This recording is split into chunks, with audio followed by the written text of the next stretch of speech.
Canada and Canadians have questions, big questions. Questions more enduring than the angst of a business cycle, questions greater than the ebb and flow of politics and policy, questions of more meaning than the last social media mania.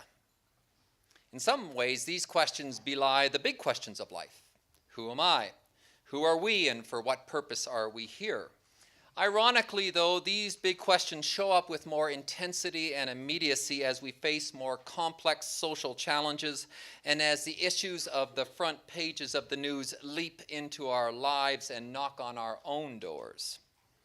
Do my fellow citizens and I have the internal resilience to chart my future with grace and dignity? Is there a community that will rally to collective action to tackle our challenges and spur us to the good life? What kind of confidence can I have or should I place in my country, or more specifically in the state, to wrap its cuddly arms of security around me, or just grant me freedom and the justice due me? Tonight we raise at least two questions of this magnitude. The first: does our 150-year Canadian Federation have the vitality and durability to shape a promising future for our country? Can it withstand? Can it endure or even flourish in our new world? Our new world being major advances in technology and a shifting locus of direction and commitment, the present crisis of resource development and trade, ever-increasing demands of a welfare state, new authorities, even those unauthorized, like social license, more complicated business structures, and man, even the sale of beer. Can the historic idea of subsidiarity that animated and inspired our founders to distribute powers and responsibilities still have credence today? The second question: can our citizenry, you and me, build the vibrant institutions for tomorrow that can solve our collective challenges and mediate between the state and the individual? There are indications that we can't. And our dream of a civil society may be more fleeting today than ever before. We were having a conversation at Cardus about the sorts of questions that Michael raised. Peace, order, and good government, Section 91 of the Constitution. Employed these days in the midst of constitutional fights about rights between provinces, about processes, and seeming lost in the conversation sometimes is that sense of the greater good. And can we even talk about the greater good in a country as diverse and pluralistic in Canada today? That would make a good evening, someone said in the room, and we began to muse about how to go about putting it together. We consciously did not want this to be a political evening. I was asked by one of the media representatives calling in advance to say, why did you just invite one political leader? It's a political event. We have 4 political leaders in Alberta. My argument was if we invited all 4, it would be a political event. We're not here to talk politics tonight. We wanted to bring a conversation between the different spheres of our society together around the theme of the role of government and the nature of the public good. Well, thank you very much, Ray and Michael, for those kind words, and to the sponsors and all of you for being here, hopefully as we raise our eyes a little bit beyond the horizon of the mundane political world in which I operate too much. Thank you. So thank you for allowing us to think about some first principles. And I must say I'm a huge fan of Cardus and the good work that it does. Some of you will likely know that Cardus was originally known as the Work Research Foundation, and it comes, its impetus, its motive force comes out of Dutch immigrants to Canada who brought with them a particular passion for a strong civil society, for what they call sphere sovereignty, and an incredible work ethic to boot. And so I always like to say at Cardus events, they are ethnically very diverse. There are the Dutch and those who wish they were Dutch. Or the Dutch and those who aren't so much, as they often say.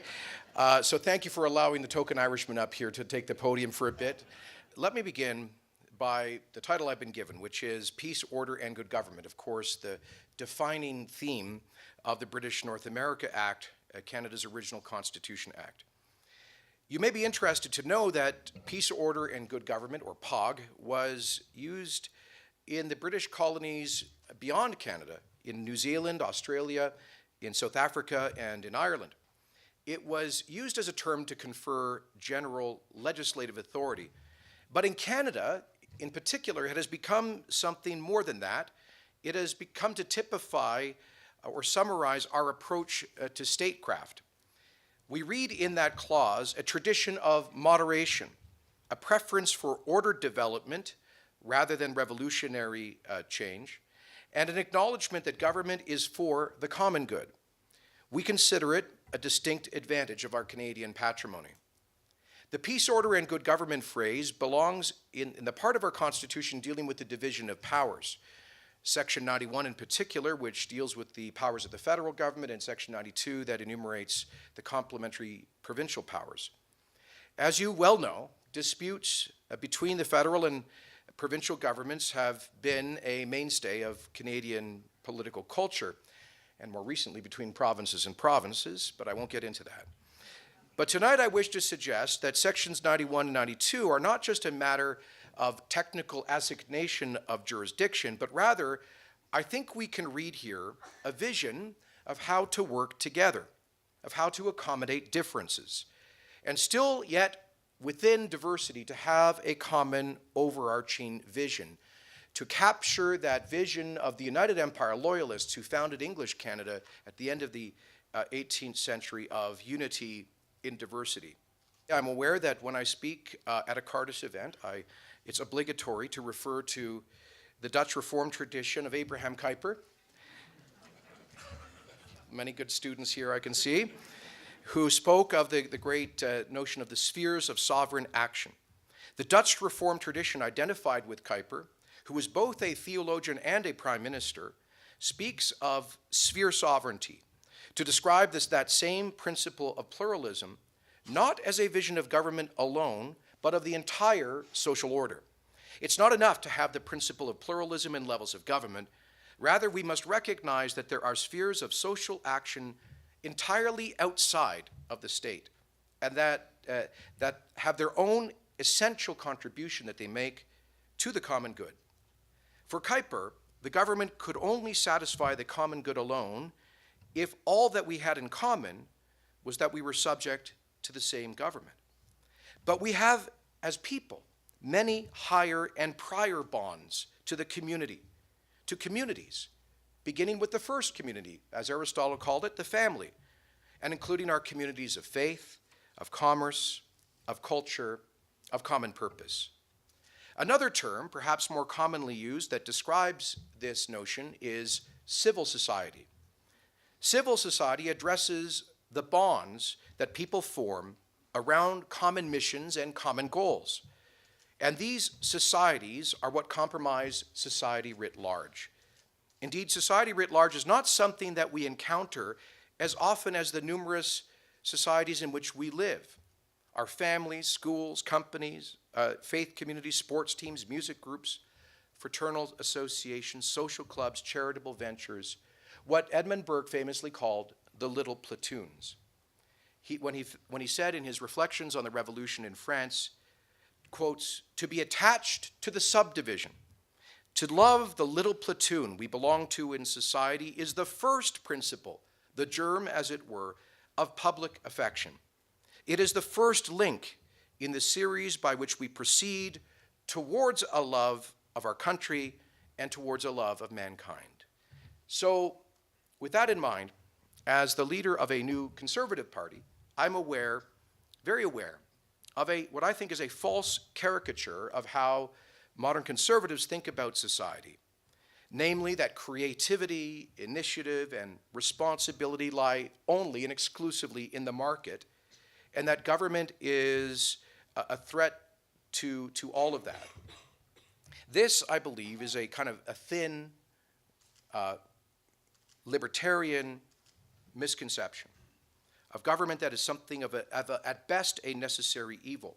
And this is often caricaturized by reference to a distorted quote attributed to Margaret Thatcher that society does not exist. Well, that's not my vision, nor is it the vision of the renewed conservatism that I and many of my colleagues are proposing for Alberta. Our vision is not one of a great mass of individuals living between the market on the one hand and the state on the other. That vision only takes into account three aspects of society: the individual, the market, and the state. Therefore, if the market fails, the state must act, and if the state fails, the individual is left to fend for himself. It completely leaves out all that civil society does. Now, for someone in government, or someone who aspires to govern, it's easy to begin with what government can do. But I think that's the wrong question. The question of what should government do and what should government not do. The better question is this: what is the best way for civil society to flourish, to enable human flourishing, especially so that those who are most vulnerable are cared for? Then we can ask what the government might do to help make that happen. To put it another way, government is at the service, should be at the service of a flourishing civil society. That doesn't mean no role for government, but rethinking that role. I might point out that our hosts tonight, Cardus, devote considerable energy to thinking creatively about how government policy might lift up rather than displace civil society. To take one example, their research on childcare options focuses on what parents really desire, in contrast to what politicians and bureaucrats are determined to provide. I'd point out another example of recent Cardus research. They looked at the payday loan industry. I point that out because I think Conservatives need to be reminded that markets too can fail to serve people well and can lead to exploitation. And policy instruments need to respond to such exploitation, especially of the vulnerable. One of the things that we've seen over the years is that the fences in our communities have got taller and taller. We've become more private people, and we have just there's a sense of indifference that we, I mean, I don't know about you, I drive home, I drive into my garage, I go into my house, when I leave, I get into my car, I open my garage, I leave by my garage, and sometimes, especially in the winter, I don't even speak to my neighbor for that whole period of time. That's been more now than it's ever been. And I think that when we think of the church in the community in the past, we saw this steeple in the middle of a community, and we knew it was the center of a community, and it actually had that part of knocking down those fences. But more and more, that steeple has been knocked down, and we've been less and less being able to really get to know our neighbor. And that was a really part of our social fabric, is how we cared for neighbors. So even you think about child welfare. And if I had a trouble with my dad, 60, 70 years ago, I'd walk out the back gate, go to take a left at the apple tree, and go see my Uncle Frank and say, Dad's really frustrating me, I don't know what to do. And he'd give me a little advice and help me figure out what to do with it. Family units were closer together. Fences were designed to keep the dog in as opposed to keep your neighbor out in privacy so you can have a barbecue all by yourself. And I think that we have this need to figure out how we're going to knock down those fences that actually cause indifference in our community. I think government can play a part in helping us with that, but we ultimately need to take responsibility for it. I think that when we talk about social isolation, I see parallels between, for example, decline in church attendance, and I'm not trying to draw a correlation here, I'm drawing a parallel. Decline in church attendance and social isolation, and, for example, decline in trust in media, right? And the resulting atomization of communities and individuals on the social sphere, and the polarization of media outlets and media channels, and the way people are now, not only do we go into our own garages and not talk to our neighbors, but now we're not even sharing the same newspaper, we're going to our own individual websites that are catered to our particular ideological interests, which only furthers that breakdown. I don't think that those are correlations, I think those are parallel issues, but I think they have a similar cause, and that is the decline in the paramountcy of institutions. Right? If people have lost trust in mainstream media, and they largely speaking have, to deliver them the news, they've also lost trust in the church to be the single arbiter of the moral good in society, right? That's the breakdown that we're starting to see. Every journey starts with a first step, and tonight isn't going to suddenly transform, but I think the conversation we've just had between three leaders from different institutions does show that civil conversation is still possible, and it's possible to dig just beyond the headlines and be frank and candid. And for that, we're very thankful to each of you for sharing with us and for being with us this evening. And we're hoping that you stick around, and we'll have a chance for informal conversation as well.